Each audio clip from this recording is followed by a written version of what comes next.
Good afternoon. I'm Matt Fadich, and this is my final project for BA597. I used the data set Adolescent Fertility from 1990 to 2020. I used the Wisdom Framework from dataliteracy.com for the analytics process. The elements of the framework are wonder, seek, discover, and mature. The framework starts with an observation. Then you ask questions about the data and develop a falsifiable hypothesis. Then you gather the data, if needed, and explore the data.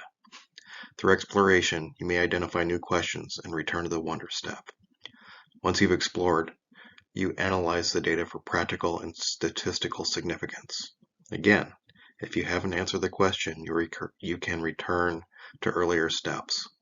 Finally, you create the message and present the data. Listen for audience feedback, and if necessary, return to earlier steps.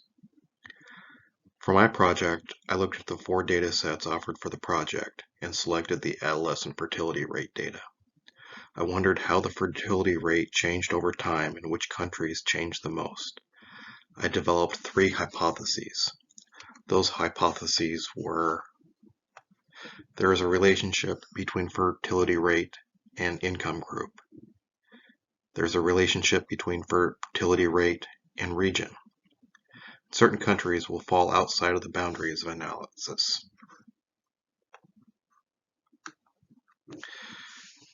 Then I tried to answer these questions. As I explored, I began answering the questions in Tableau. I had to adapt some calculated fields in order to better answer the questions, and in the end, I had some interesting conclusions. I used the global adolescent fertility rate from the World Bank Open Data Source. The years included 1990, 2000, and 2012 through 2020. The definition of adolescent fertility was the births per 1,000 women between the ages of 15 and 19. The data was organized by country, by region, and income group. I also used some calculated fields. In Excel, I calculated the annual average decline from 1990 to 2020 because I couldn't figure out how to do that in Tableau. And then in Tableau, I created a fertility rate index of the countries, and I created a time series by decade, 1990, 2000, 2012, because 2010 wasn't available, and then 2020.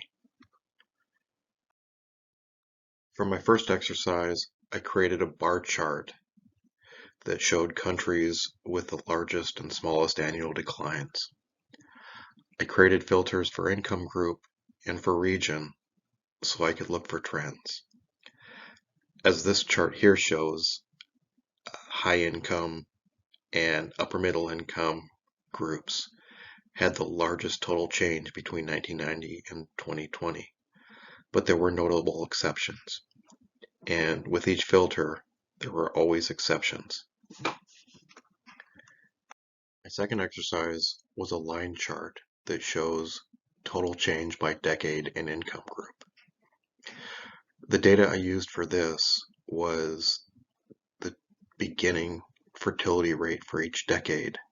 And again, I used 2012 instead of 2010 to show the change over time.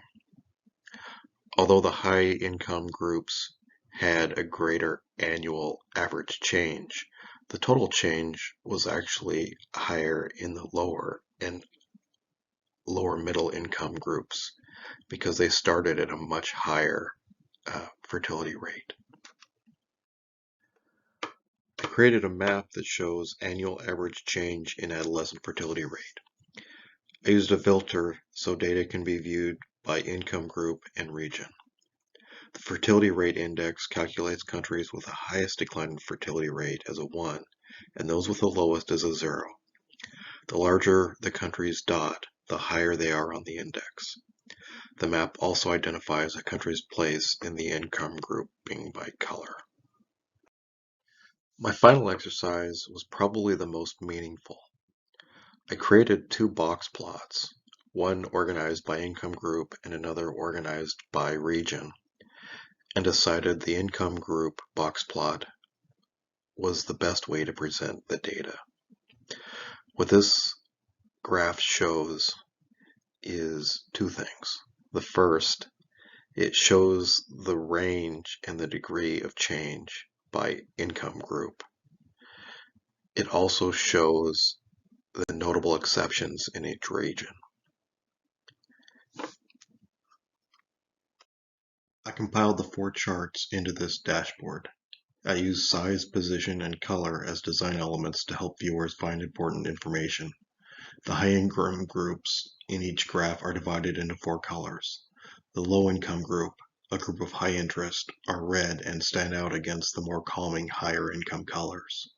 In the map, the fertility rate index is represented by the size of the country's circle. In the box plot, the position of the circles show the quartile range of the average annual fertility rate and, importantly, the outliers. The tooltip box shows more information when you hover over the country. The dashboard has 2 elements of interactivity, filters and highlights. The top 2 graphs, the map and the bar chart, are connected to the income groups filter. All 4 of the charts are connected to the regions filter. So when you change those elements, the charts change with them. In addition, there are 2 elements of highlight. The income group highlight will highlight the income group for all 4 of the charts. Similarly, when you highlight a single country, that changes the charts to highlight that country.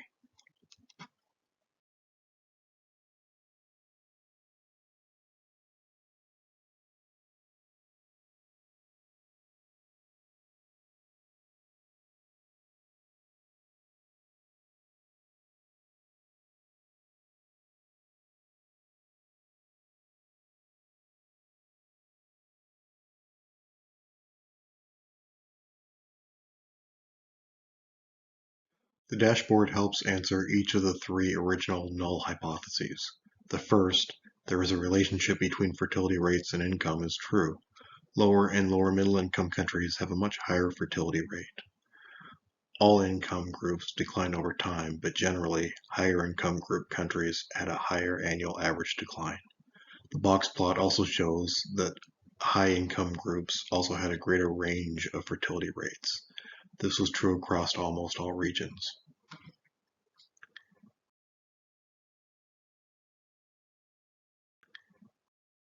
There are also variations in the fertility rates for the different regions.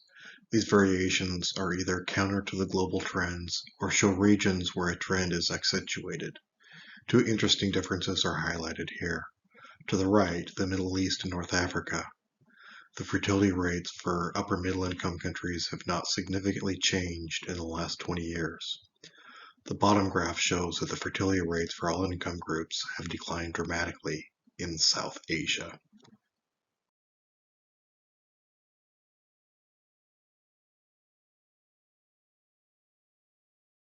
Finally, I found the 3rd hypothesis the most interesting. Certain countries fell outside the bounds of both income groups and regions. Although high-income countries overall did better, certain lower-income countries sustained amongst the highest declines. Countries like Saudi Arabia, India, and North Korea have made great strides in reducing adolescent fertility rates. The differences framed in these 3 null hypotheses reveal areas of potential further research. It would be interesting to research further into the changes in policies and economic and cultural environments in these countries and regions. What within these areas might be responsible for change. This concludes my presentation. Thank you for your interest.